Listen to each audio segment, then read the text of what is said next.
I think it's kind of funny you say finish games, but I think it's more of a starting fast, Ooh, against UCLA, we had a 17-0. We were down. I think USC was 28-0.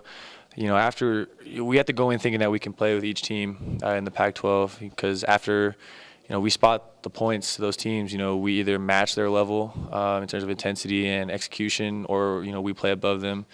Against UCLA, we started slow and we fought our way back.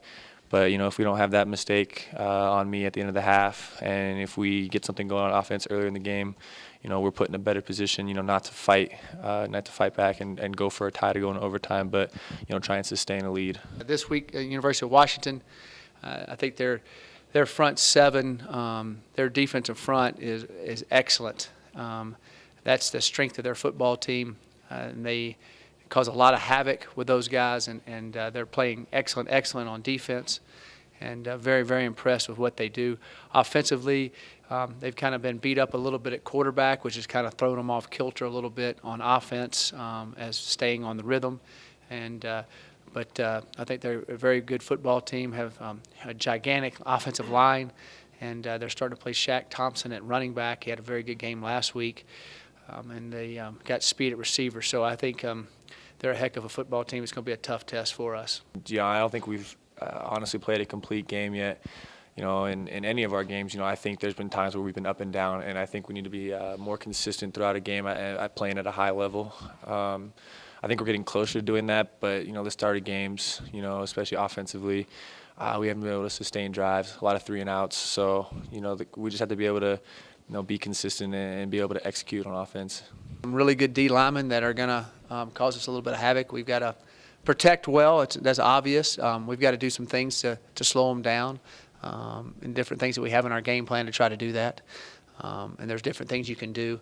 But, the problem is if you get in 3rd and longs, or you get in a lot of 3rd down situations that are longer than 5 to 6 yards, you got to hold the ball a little bit longer, and that's when those guys are able to, quote, lay their ears back and rush, and they're very good. So we've got to avoid those situations. We've got to keep our drives on track and keep it moving. I think the guys, we've learned that, we can play in any game.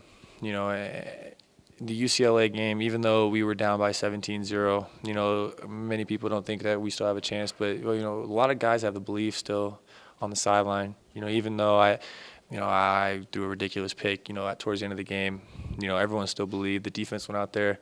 I don't know last year if they would have made the 4th-and-1 stop, against their heavy package. I don't know last year if we would have went down and, driven down the field and gotten a field goal, to send the game into overtime.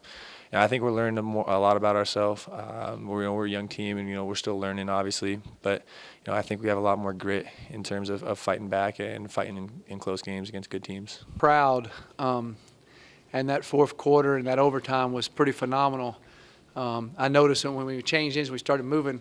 I kind of glanced for a second as I turned around. I saw everybody in the crowd moving down, and I thought the student section, the crowd was really into it. That was our kids felt that, and we'd love to have everybody out there again this Saturday, and it's going to be another gorgeous day for football. I don't think there's a prettier day on Saturday afternoons in Boulder, Colorado in October and November for games. It's just been spectacular.